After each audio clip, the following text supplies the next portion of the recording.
आप सभी को मार्गशीर्ष पूर्णिमा की हार्दिक शुभकामनाएं। आइए जानते हैं साल 2022 में मार्गशीर्ष यानी कि अगहन पूर्णिमा कब है, व्रत कब रखना है, स्नान दान कब करना चाहिए, इस दिन चंद्रोदय का समय क्या रहेगा, क्योंकि बिना चंद्र देवता की पूजा के पूर्णिमा की पूजा या पूर्णिमा का उपवास अधूरा रहता है। किन किन चीज़ों का दान इस दिन करना शुभ रहता है, दीपदान कब और कहाँ करना चाहिए, साथ ही आप जानेंगे पूर्णिमा की पूजा विधि और इस दिन से जुड़े कुछ जरूरी नियमों के बारे में। मार्गशीर्ष का महीना भगवान कृष्ण को अत्यंत प्रिय होता है। इस दिन खास तौर पर भगवान कृष्ण की पूजा भी की जाती है। 7 दिसंबर बुधवार को इस बार पूर्णिमा का उपवास रखा जाएगा। इसी दिन सत्यनारायण भगवान का व्रत भी रखा जाएगा। और 8 दिसंबर गुरुवार को पूर्णिमा का स्नान दान किया जाएगा। और 8 दिसंबर को ही इस बार गुरुवार के दिन माँ अन्नपूर्णा की जयंती भी है। अब यहाँ पर पूर्णिमा के दिन कुछ खास संयोग बन रहे हैं, जैसे कि कुछ लोग मार्गशीर्ष के महीने में पड़ने वाले सभी गुरुवार के दिन माँ लक्ष्मी जी की पूजा करते हैं, जो बहुत खास होते हैं। और क्योंकि 8 दिसंबर गुरुवार को पूर्णिमा भी है, तो गुरुवार का जो व्रत आपने रखा है उसका उद्यापन आपको 8 दिसंबर को करना चाहिए। लेकिन अगर आप केवल पूर्णिमा का उपवास रखना चाहते हैं तो 7 दिसंबर को आपको रखना चाहिए। 21 दिन तक चलने वाले माँ अन्नपूर्णा के व्रतों का समापन भी 8 दिसंबर गुरुवार को ही हो जाएगा। और इस बार पूर्णिमा का व्रत एक दिन पहले इसलिए रखा जाएगा क्योंकि जो पूर्णिमा की तिथि है वो 2 दिन रहने वाली है। तो पूर्णिमा की तिथि प्रारंभ होगी 7 दिसंबर बुधवार की सुबह 8:02 से और समाप्त हो जाएगी 8 दिसंबर गुरुवार की सुबह 9:38 तक। तो ऐसे में 7 दिसंबर को सुबह से लेकर रात तक हमें पूर्णिमा की तिथि प्राप्त होगी। और रात को चंद्र देवता की पूजा करने का जो शुभ मुहूर्त आपको प्राप्त होगा वो भी 7 दिसंबर को होगा, क्योंकि 8 दिसंबर को पूर्णिमा की तिथि सुबह ही समाप्त हो जाएगी। तो ऐसे में चंद्र देवता की पूजा करने का जो विधान है या चंद्र देवता को खीर का भोग लगाने का जो विधान है वो आपको 7 दिसंबर को ही करना चाहिए। 7 दिसंबर बुधवार को सूर्योदय का समय रहेगा सुबह 6:59। सूर्यास्त का समय रहेगा शाम 5:36। और इस दिन चंद्रोदय का समय रहेगा शाम 5:01 पर।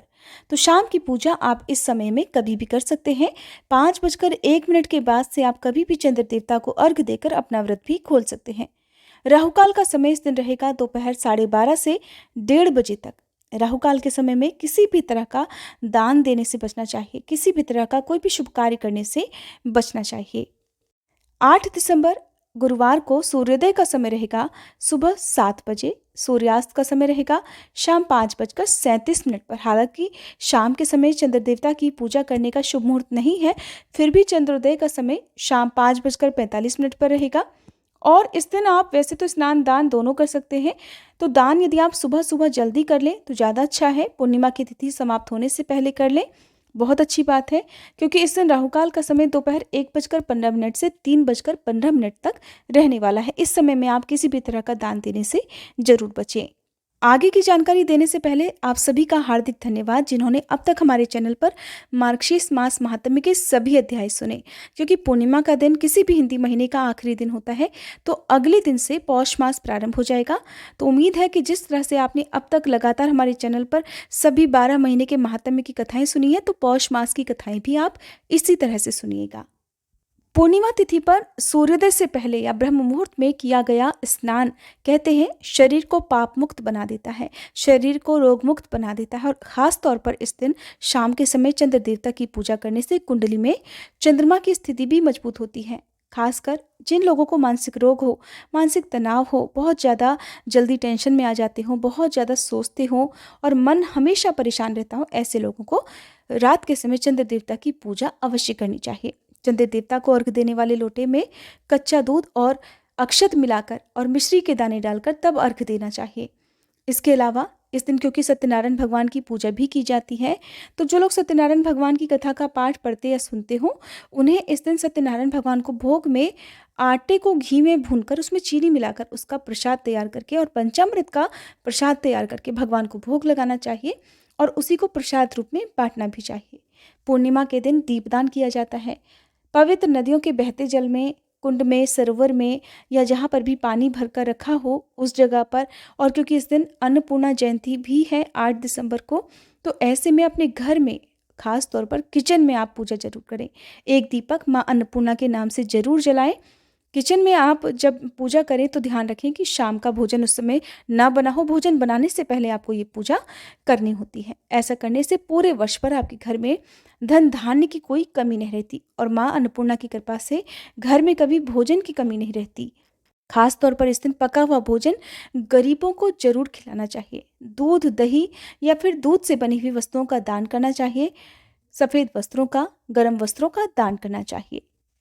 पूर्णिमा का उपवास सुबह से प्रारंभ होता है और शाम की पूजा करने के बाद आप प्रसाद ग्रहण करके, यदि हो सके तो मीठा भोजन ग्रहण करें, नहीं तो आप सेंधा नमक से बना हुआ शुद्ध सात्विक भोजन भी ग्रहण करके अपना उपवास खोल सकते हैं। आज के दिन हर किसी को हो सके तो पवित्र नदियों के जल में स्नान करना चाहिए, लेकिन सबके लिए ऐसा करना संभव नहीं हो पाता है। तो घर में ही नहाने के पानी में गंगा जल मिलाकर स्नान करें, लेकिन उससे पहले एक जरूरी काम सभी को करना चाहिए। सबसे पहले तुलसी जी के गमले से थोड़ी सी मिट्टी लेकर माँ तुलसी जी को प्रणाम करके फिर अपने शरीर में, माथे पर लगाकर, उसके बाद पानी में गंगा जल डालकर या पवित्र नदियों के जल से स्नान करना चाहिए। क्योंकि मार्गशीर्ष महीने के नियमों का पालन करने वाले सभी भक्त पूरे महीने तुलसी जी की जड़ की मिट्टी को शरीर में लगाकर फिर उसके बाद स्नान करते हैं। तो जो लोग पूरे महीने ऐसा ना कर पाए हों तो आज के दिन सभी भक्तों को ऐसा करना चाहिए। भगवान विष्णु और भगवान कृष्ण की कृपा ऐसा करने से प्राप्त होने लगती है। जो भी जीवन में अधूरी इच्छाएं हैं वो भी पूर्ण हो जाती हैं। आने वाली वीडियोस में आप हमारे चैनल पर पूजा विधि और पूर्णिमा के दिन सुनी जाने वाली कथा के साथ ही सत्यनारायण भगवान की कथा भी जरूर सुनिएगा। वीडियो अच्छी लगी हो तो वीडियो को लाइक करके चैनल को सब्सक्राइब नहीं किया है तो जरूर कर लीजिएगा।